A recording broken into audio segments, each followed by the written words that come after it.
To avoid being accused of favoritism, my mother forced me, despite my severe anemia, to participate in the school's group blood donation drive. After only 100 milliliters, my vision started going dark. I reached for the needle, trying to stop the procedure, but the young nurse immediately grabbed my wrist and pinned it down. Only 100 milliliters and you already want to quit? The other students all donated 400. She glanced at my pale face, her eyes full of disgust. Donating blood is something honorable. Selfish people like you, pretending to be sick just to get out of it, deserve to have double drawn as punishment. Nearby, my mother watched me coldly, disappointment written all over her face. Brianna Hayes, is this really how I raised you? Everyone else donated. Don't think you're special. You will finish these 400 milliliters today, even if it kills you. I gasped for air, my heartbeat pounding so violently it felt like my chest would explode. By the time they reached the third bag, my vision had completely blurred and I collapsed heavily onto the floor. My soul slowly drifted upward as I looked at my mother with guilt in my eyes. I'm sorry, Mom. I really wasn't lying. This time, I truly couldn't hold on any longer. A suffocating feeling, like death itself gripping my throat, suddenly crashed over me. My vision went black and my body collapsed onto the blood donation table. The needle shifted with the impact and blood began flowing backward through the tube. The nurse drawing my blood, Sharon Jones, shoved me impatiently and yanked the needle out. I'm trying to draw blood here. Can you stop moving around?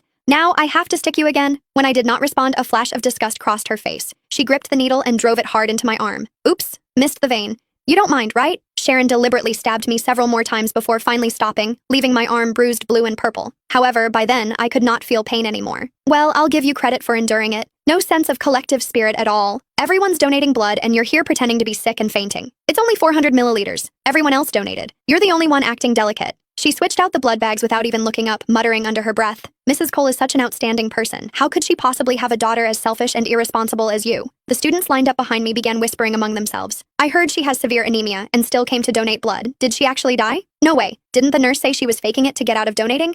Besides, Mrs. Cole dotes on her so much. If something had really happened, would she still be standing there acting so calm? As they talked, the looks they gave me became even more contemptuous. I floated in midair, panicked, turning desperately toward my mother. Her brows were tightly furrowed as she stared at me with disappointment and disgust. Brianna Hayes, stop pretending already. All your classmates are watching. Get up this instant. However, I remained motionless. Sharon paused, her hand still pressing against my arm, then sighed toward my mother. Mrs. Cole, if she refuses to cooperate like this, should we even continue drawing blood? We've only taken 100 milliliters so far. The other students all donated 400 and none of them made such a huge fuss. She even threatened me earlier, saying she's the director's daughter and demanded I record other students' donations under her name. Otherwise, she'd report me to the hospital. Maybe we should just forget about taking her blood this time. Instinctively, I tried to explain. However, no sound came out. My mother's face darkened. She suddenly drove her foot hard into my lower back. My body was already limp. The kick sent me crashing heavily onto the floor. You've truly disappointed me. Since when did you learn to bully people with your status? How did I end up raising a daughter like you? I lay motionless on the ground. Trembling with rage, my mother stepped forward and stomped hard on my wrist. Brianna, pretending to be dead in front of everyone just to embarrass